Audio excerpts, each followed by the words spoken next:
আজকে অনেক দিন পরে ঐশীকে স্কুলে নিয়ে যাচ্ছি। ওর স্কুল বন্ধ ছিল 1 মাস গ্রীষ্মের ছুটিতে। তো তারপরে স্কুল খোলার সময়তেই ঐশীকে নিয়ে ভেলোরে গেলাম। তো সেই কারণে ঐশীর স্কুল একদম অফই ছিল। তো হ্যালো বন্ধুরা, গুড মর্নিং, কেমন আছো সবাই? আশা করি খুব ভালো আছো এবং সুস্থ আছো। আজকে সারাদিনটা কিভাবে কাটাচ্ছি চলো তোমাদের সঙ্গে একটু শেয়ার করি। তো এদিকে দেখো, ঐশীকে রেডি করে নিচে নিয়ে এসেছি। তো ঐশী এখন যাবে স্কুলে। তো ঐশী অনেক দিন পরে স্কুলে যাচ্ছে বলে অনেকটা এক্সাইটেড, কারণ ও স্কুলে রোজই যেতে চায়। আগে যারা আমার আগের ভ্লগগুলো তোমরা কখনো খেয়াল করে দেখো যে ঐশী স্কুল যাওয়ার জন্য কান্না করতো, অন্য বাচ্চারা স্কুল যাবে না বলে কান্না করে, ঐশী কিন্তু উল্টো, স্কুল যাওয়ার জন্য কান্না করতো। এই কদিন কি হয়েছে জানি না, বলছে আমি স্কুলে যাব না। তো তারপরে আজকে ওকে স্কুলে নিয়ে যাচ্ছি। এই যে দেখো, স্কুলে নিয়ে যাওয়াটা আমার এরকম হয়, কিছুটা ও হাঁটে, কিছুটা কোলে, আবার কিছুটা হাঁটে, এরকম হয়। তো তারপরে আবার টোটোতে করে কিছুটা যেতে হয়, কারণ কি বলো তো, অনেকটা রাস্তা হয়ে যায়, পুরোটা ওকে কোলে নিয়ে যাওয়া আমার সম্ভব হয় না। আর ও তো ছোটো, হাঁটতে পারে না। হাঁটতে পারলেও দেখো, এদের বয়সে অনেক বাচ্চাই হাঁটতে পারে, কিন্তু ওর যেহেতু শরীরে একটা অসুস্থতা আছে, সেটা ও বুঝতে না দিলেও দেখো, রোগ তো ওর শরীরটাকে দুর্বল করে দিচ্ছে, সেই কারণে ও পারে না এতটা হাঁটতে। ঘরে সারাদিন ছোটাছুটি সব কিছুই করে, কিন্তু রাস্তায় বেশি হাঁটতে পারে না। তাই ওকে নিয়ে যাই টোটোতে করে। কি বলো তো, আর একটু বড় হলেও না হয় ঠিক আছে, হাঁটিয়ে নিয়ে চলে যাব। এখন তো ওকে টোটোতে করে নিয়ে যাই, আর ফেরার সময় আমি হেঁটে আসি, আবার ওকে আনতে যাই হেঁটে, আবার ওকে নিয়ে আসি টোটোতে। এইভাবেই আমাদের চলতে থাকে। তো অনেকটা ভোরে উঠেছি, উঠে ঘরের কাজকর্ম, ঘর মোছা, জামা কাপড় কাচা, এগুলো কমপ্লিট করে রান্না বসিয়েছিলাম। তো কিছুটা রান্না করার পরে মা বাকি যে রান্নাগুলো ছিল সেগুলো করতে লাগলো। তো আমি তখন ঐশীকে আবার খাইয়ে রেডি করে স্কুলের জন্য বেরিয়ে এলাম। তো এখানে দেখো, ঐশীকে ওর ম্যাম এতদিন পরে দেখে এত খুশি হয়েছে, কি বলবো। আমার না ওখানে দাঁড়িয়ে ভেতরটাই কেমন করছিল কথাগুলো শুনে। বলছে আমি ফার্স্ট দিন থেকে এসে শুধু ঐশীকে খুঁজে যাচ্ছি, ঐশী তো স্কুলে আসছেই না। আমার তো মন খারাপ, তার সঙ্গে বাচ্চাগুলো আমাকে বলছে ম্যাম ঐশীকে ফোন করুন, ঐশীকে ফোন করুন, এইরকম করে প্রতিদিন চিৎকার করতে থাকে। তো এইগুলো শোনার পরে আমার ভেতরটা একটা কেমন করে উঠছে যে ঐশীকে কতটা ওরা ভালোবাসে। দেখবে ছোট বাচ্চারা যখন আসে না তখন কত মিস করে, তাই না? তো সেই রকমভাবেই তারপরে ম্যামকে বললাম যে ভেলোরে নিয়ে গেছিলাম। ওর তো ওখানে ট্রিটমেন্ট চলছে, এসব জানে। আর ওর স্কুলে ভর্তি করার অনেক কাহিনী, তোমরা পারলে আগের ভিডিওগুলো দেখলেই জানতে পারবে যে ওকে স্কুলে ভর্তি করতেও আমাকে অনেক লড়াই করতে হয়েছে। তো যাই হোক, তো ওকে খুব ভালোবাসে স্যার ম্যাম, প্রচণ্ড পরিমাণেই ভালোবাসে, সেটা বলে বোঝানোর নেই। তো আমাকে সব কিছু জিজ্ঞাসা করলো, ওই জন্য আমার 5 মিনিট ওখানে দেরি হলো, ম্যামের সঙ্গে অনেকক্ষণ কথা বললাম। তো তারপরে ওকে স্কুলে ছেড়ে দিয়ে আমি ঘরে চলে এসেছি। এসে করে দেখো আটা মাখাচ্ছি, টিফিন দেবো ঐশীর বাবার জন্য। তো রান্নাবান্না তরকারি আরে হয়ে গেছে। তো এদিকে দেখো আটাটা মাখিয়ে এখন রেখে দিই, ঐশীর বাবাকে খেতে দেবো। ওর খাওয়া হয়ে গেলে তারপরে আমি রুটিটা করব, কারণ ফ্যানটা চললে না রুটিগুলো ফুলতে চায় না, যেহেতু রান্নাঘরটা খোলা, সেই কারণে। তো যাই হোক, এখন আটাটা মাখিয়ে রাখি। আর যা গরম, হেঁটে এসে না প্রচণ্ড গরম লাগছিল। 2 মিনিট বসলাম, তারপরে এই যে আটা মাখাচ্ছি। 2টো রুটি নিয়ে যাই, বেশিক্ষণ টাইম লাগে না। তো 2টো রুটি তো আর করা যায় না, 3টে করি, কারণ একটা যদি খারাপ হয়ে যায় তখন একটা এক্সট্রা থাকে, সেই জন্য হাতের পাঁচ রেখেই করি। তো ঐশী জানে যে আমি স্কুলের বাইরে দাঁড়িয়ে থাকি গেটের বাইরে। ও জানে না যে আমি বাড়ি চলে আসি। ওর বাবা ওকে মাঝে মাঝে ওকে বলে দেয় যে তোর মা তোকে রেখে দিয়ে চলে আসে। তো একদিন আমি চুড়িদার পরে গেছি, আর ওকে যখন আনতে গেছি আমি তখন শাড়ি পরেছি, স্নান টান করে। তো একটু বেরোনোর ছিল আমার। তো ও আমাকে বলছে বাবা তাহলে যা বলে ঠিকই বলে, তুমি আমাকে রেখে দিয়েই চলে আসো, এইরকম করে বলছে। প্রত্যেকটা কথা খুব মনে রেখে দেয়, সব কিছুই সব দিকে ঠিক আছে, পড়াশুনোগুলো মনে রাখে না।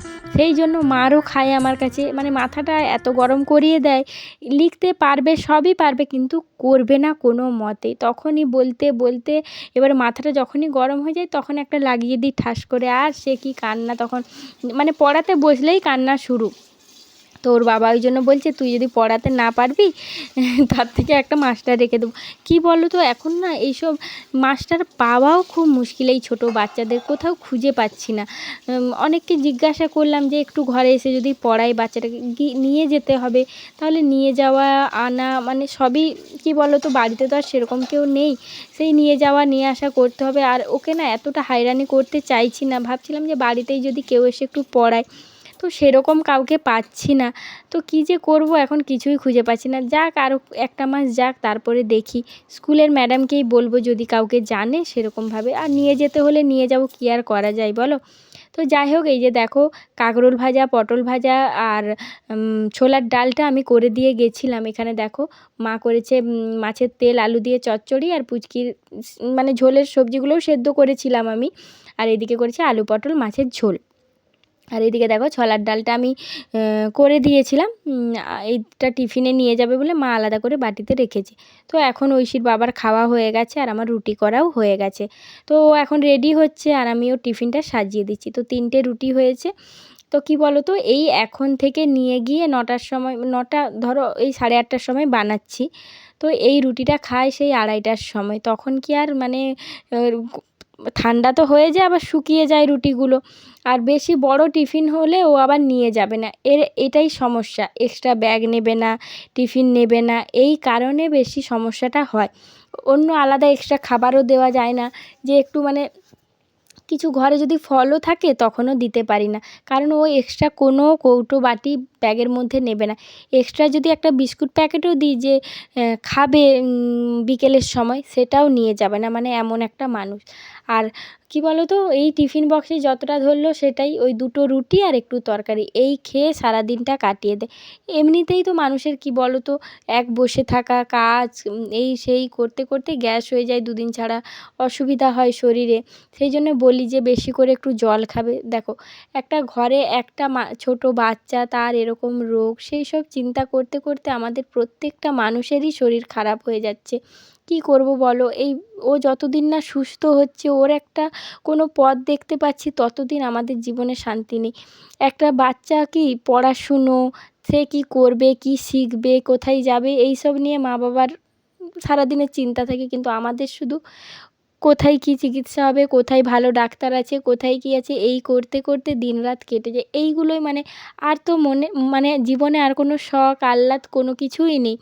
যা করি সবই মানে সেই জাস্ট মানে আমার যখনই কোনো আনন্দের সময় আসে, মনে একটু আনন্দ থাকে, তখনই মনে হয় যে আমার জীবনে এইটুকু আনন্দটাও তো আনন্দ নয়, সেই মনে মনে কষ্ট হয়। তো এইদিকে দেখো এখন চলে এসেছি ঐশীকে স্কুল থেকে আনতে। তো এই যে মহারানী দেখো জল খেতে খেতে আসছিলো, আমাকে বলছে মা জানো আমার না, আমি 2 পিস কেক দিয়েছিলাম ওকে, বলছে একটা খেয়েছি আর একটা হাত থেকে পড়ে গেছে, তাই আমি জল খাচ্ছি, আমার তো খুব খিদে পেয়েছিলো, এইরকম বলছে। বাড়ি চলে এসেছি, তারপরে ওর বায়না আম পান্না খাবে, তো আম পান্না করে দিলাম, আম পান্না খেলো। তো তারপর একটু ফোনে গেম খেলছিল, খেলতে খেলতে মানে ওই টকিং টম, ওকে মেকআপ করছিল টকিং অ্যাঞ্জেলাকে, যাই হোক। তারপরে ওকে একটু জলমুড়ি খাইয়েছি, আমি খেলাম ফার্স্টে, তারপরে ও আমাকে বললো যে আমি একটু জলমুড়ি খাবো, আমি বললাম ঠিক আছে। তো ওকে একটু জলমুড়ি খাইয়ে আমি দেখো ওপরে এসেছি, ও বলছে আমাকে জল দাও। তো জল দিয়েছি, ও কী করছে আমি না আর দেখিনি ও কী করছে। তো আমি এদিকে জামা কাপড় যেগুলো জমা হয়েছে ঐশীর বাবার কিছু, আমার মানে আমি যেগুলো পরে গেছিলাম সকালে, তো 1 বালতি কেচেছি, ওগুলো শুকনো হতে দিয়ে দিয়েছি। তো এইদিকে দেখো এখন ঐশীর স্কুল ড্রেস, মানে রোজই আমি এগুলো ধুয়ে দিই, কারণ যতই হোক এক তো গরম ঘাম, সে তো ধুতেই হবে, তারপরেও হচ্ছে এই যে নোংরা যতই হোক, ওকে এরকমভাবে 2 দিন পরাই না, কোনো আজ যতদিন স্কুল যাচ্ছে ওকে আমি একদিনও এরকমভাবে পরাইনি, রোজ এসে করে আমি কেচে দিই। তো রাত্রে কী করি, মানে খাটের ডান্ডাটাই মেলে দিই, তো শুকনো হয়ে যায়, সেই কারণে এনে করে রোজই কাচি। আর রোদ থাকলে তো দেখতে হবে না, আর এখন এইদিকে মানে সে বর্ষাকাল তো, এত বৃষ্টি, মানে সবসময় বৃষ্টি পড়ছেই, সে নিম্নচাপের মতো, একটুক্ষণ ছাড়া আবার পড়তেই থাকছে। তো এখন এই জামা কাপড়গুলো কেচে নিই, আর ঐশীকে তো স্নান টান করিয়ে দিয়েছি, স্নান খাওয়া ওর হয়ে গেছে। তো এবারে একটু টিভি চালিয়ে দিয়েছিলাম, কিন্তু টিভি দেখতে দেখতে আবার ছাদে চলে এসেছে, কারণ আমি আছি, ওর মা যেখানে থাকবে ওকে সেখানেই থাকতে হবে। তো একটা দিদিভাই কালকে কমেন্ট করেছিল লাউয়ের খোসাটা ভাজার জন্য। কি বলো তো দিদিভাই, লাউয়ের খোসা না, আমি লাউয়ের খোসা ভাজা আগে খেয়েছি, আমি করিনি সেরকমভাবে, একবার করেছিলাম, খুব তেতো লেগেছিলো। তো জানি না কেন, যাই হোক লাউয়ের খোসা সেইবারে হয়তো ভালো ছিল না। দেখো আমি কাচাকাচি করছি আর ঐশী দেখো পুরো ছাদ মুছে বেড়াচ্ছে। এই তুই আমাকে কি বলছিস? আমাকে মাসিমা বলছে, ঠিক আছে, আর আমাকে বলছে তোমার বাচ্চাকে বলবে তো যেন কি, আমার বাচ্চাকে কি বলবো বলো, জোরে বলো, আমি শুনতে পাই না। বলো আমার বাচ্চাকে কি বলবো, আগে বলো, তাকিয়ে বলো আমার বাচ্চাকে কি বলবো। ও তুমি কাজ করে যাচ্ছ, আমার বাচ্চা নোংরা করছে? আমার বাচ্চাটা না খুব দুষ্টু, কি করব বলো তো? বাচ্চাটাকে কি মারবো মাসিমা? মারবো? আচ্ছা, তুমি প্রতিদিন আসবে মুছামুছি করতে, তাহলে আমার অনেক কাজ কম হবে। কত টাকা নেবে তুমি? 20 টাকা? মানে মাসে 20 টাকা না প্রতিদিন? প্রতিদিন 20 টাকা? প্রতিদিন 50 টাকা, মাসে 20 টাকা? হ্যাঁ বলছে হ্যাঁ।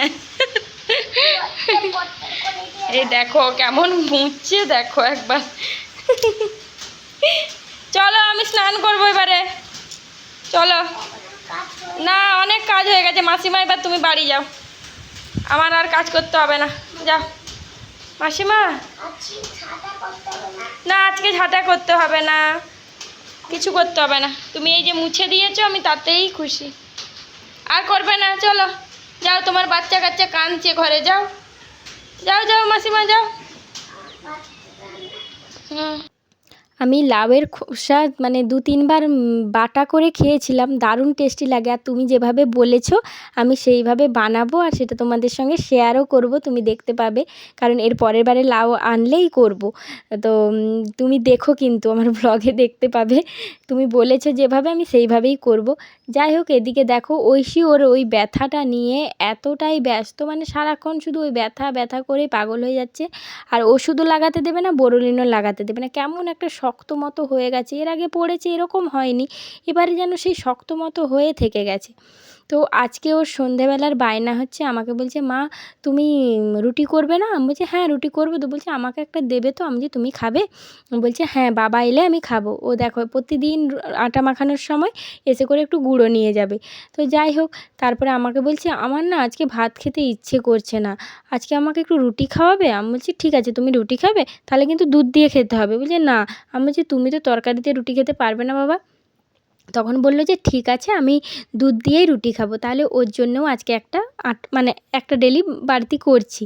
তো কি বলো তো, ও যে নিজে থেকে বলেছে আজকে ভাত খাবো না আমাকে রুটি খাওয়াবে, মানে আমার শুনেই খুব ভালো লাগছে যে ও নিজে থেকে বলেছে। আজ পর্যন্ত তো বলে না, মানে এমনিই বলে যে ভাত খাবো, কারণ ভাতটা দিলে ওর খুব ভালো, শুধু গিলে নেবে। অন্য সব খাবারই ও গিলে গিলেই খায় জল দিয়ে। একজন কমেন্ট করেছে, তো বলছে ঐশী কি এখনও চিবিয়ে খেতে পারে না? ও কি এখনও চিবিয়ে খেতে পারে না? জানি না ওর এরকম সমস্যা আছে বলে বলেছে নাকি কোনো, মানে এরকমই কমেন্টটা করে ওই দিদিভাই হোক বোন হোক যেই হোক। তো চিবিয়ে খেতে পারে না এরকম অনেক বাচ্চাই আছে, জল দিলে গিলে গিলে খায়। আমার দেখা এরকম অনেক সুস্থ বাচ্চাকেই দেখেছি, এটা কোনো রোগ নয়, কোনো সমস্যা নয়। ওর রোগের সঙ্গে এই জিনিসগুলো ধরো না, খারাপ লাগে কি বলো তো, মা তো এইরকমভাবে কথাগুলো লিখো না। আরও অনেক অনেক কমেন্ট করে ওই দিদিভাই হোক বোন হোক, মানে খারাপ লাগে কমেন্টগুলো। তো যাই হোক তাদের ইচ্ছে, কেউ ভালো কেউ মানে মনে একদম গেঁথে যাওয়ার মতো কমেন্ট করে, আবার কেউ কেউ মানে সেই কেটে দেওয়ার মতনও কমেন্ট করে। ভালো মন্দ নিয়ে সব কিছু হয়। তো যাই হোক, তো এইদিকে দেখো আজকে ঐশী রুটি খাবে বলেছে, ওই জন্য তাড়াতাড়ি রুটিটা করে নেবো। আর ঐশীর বাবাও অফিস থেকে চলে এসেছে, ওর টিফিন বক্সটাও বেসিনে ভিজিয়ে রাখলাম, আটাটা মাখিয়ে তারপরে ধুয়ে নেব। তো ঐশীকে যেহেতু রুটি খাবে বলেছে, আর সন্ধেবেলা থেকে সেরকম কিছু খায়নি, ওই একটু দুধ খেয়েছিল। এইদিকে দেখো আটা মাখা হতে না হতেই চলে এসেছে, আটা গুঁড়োর খেলা শেষ, এবারে নিয়ে যাবে আটা। ওর হচ্ছে সব থেকে মেনলি হচ্ছে যে ময়দা মাখালে ওটা তো আর হাতে চ্যাটচ্যাট করে না, সেই জন্য ওটা নিতে ওর খুব খুশি হয়। আটাটা অতটা মানে চ্যাটচ্যাটে করে, চারধারে লেগে যায় বলে খুব রাগ হয়। এবারে এই আটাটা নিয়ে ও কিন্তু সারা সন্ধ্যা খেলবে, আর কিন্তু জ্বালাবে না। ওর এই জিনিসটা আছে, যেটা পাবে ওটা নিয়ে মানে একটা ঘন্টা কাটিয়ে দেবে। এখন আটাটা নিয়েই ও ব্যস্ত থাকবে। এখন আর ও আমাকে জ্বালাতে বা বিরক্ত করতে আসবে না। তো এদিকে দেখো ওর মতো খেলা করছে আর আমি ওর বাবার টিফিন বক্সটা ধুয়ে রেখে দিচ্ছি। তো হটপটে একটু ভাত ছিল যেটা আমার রাত্রে হয়ে যাবে, আমার জন্য আর রুটি করিনি। দেখো একবারে তো মাপে মাপে ভাতটা করা যায় না, একটু বাড়তি করাই হয়। তো সেটা আমি কী করি, রাত্রে খেয়ে নিই। আর সকালে কোনো কোনো দিন যদি দেখি সেরকম মানে রুটি খাওয়ার মতো তরকারি আছে, তখন কী করি, ভাতটা জল দিয়ে রেখে দিই, পরের দিন পান্তা খাই। আর পান্তা খাওয়ার আমি এত লোভী, সেই জন্য ছাড়তেও পারি না, জানো তো। যাই হোক, এদিকে দেখো টিফিন বক্সটা ধুয়ে নিচ্ছি। আর যেহেতু সারাদিন বন্ধ থাকে না, তরকারিগুলো নষ্ট হয়ে যায়। এই যে বন্ধ থাকে, যেই তরকারির একটু মানে রস টসগুলো থাকে না, এমন মানে সেই নষ্ট হয়ে যায়, তো খুব গন্ধ ছাড়ে। সেই জন্য আমি আগে একটু ভিম লিকুইড দিয়ে ভিজিয়ে রেখে দিই। তো যাই হোক, এদিকে দেখো ঐশী আমাকে বলছে, আমাকে একটু মুড়ি দাও না, আমি মুড়ি খাবো। আমি বলছি ঠিক আছে, তাহলে তোমাকে বাটিতে দিচ্ছি। এখন এই 8:10-15 মতো বাজে। তো আমি বলছি তাহলে একটু মুড়ি নিয়ে খা। কী করছে, এত দুষ্টু মেয়ে, এতগুলো মুড়ি নিয়ে একটা একটা করে মুখে দিচ্ছে। তারপরে আমি বকছিলাম বলে আমার কাছ থেকে গিয়ে ঠাম্মির কাছে ছিল, তো ওখানে গিয়ে আমাকে বলছে পোকা পড়ে গেছে, এসে করে মুড়িগুলো ডাস্টবিন করে দিয়েছে। একটা পোকা ওর মুড়িতে পড়ে গেছিলো। যাই হোক, এদিকে দেখো মানে রুটিটা দুধে করে নিয়েছি, মাখিয়ে নিয়েছি, এবারে ওকে ডাকছি। আর ওর হাতে মশা কামড়ে দিয়েছে, সেই নিয়ে বাবু খুব ব্যস্ত, খুব কষ্ট পাচ্ছে। আর এই পাটাকে ও ছাড়তে পারছে না, মানে এমনই অবস্থা হয়েছে, পা নিয়ে খুব ব্যস্ত। ওকে বললাম যে দুধ রুটি করেছি, চলে এসো খেয়ে নেবে। তো এখন কি নেশা হয়েছে, টকিং অ্যাঞ্জেলাকে সাজাবে, তাহলেই ও খেয়ে নেবে। তো চলো আজকের মতো ভিডিওটা এতটাই। তোমরা সকলে যেভাবে ঐশীকে ভালোবাসছো, ভালোবাসা দিও। চলো আজকের মতো টাটা, তোমরা সকলে ভালো থেকো। চলো টাটা।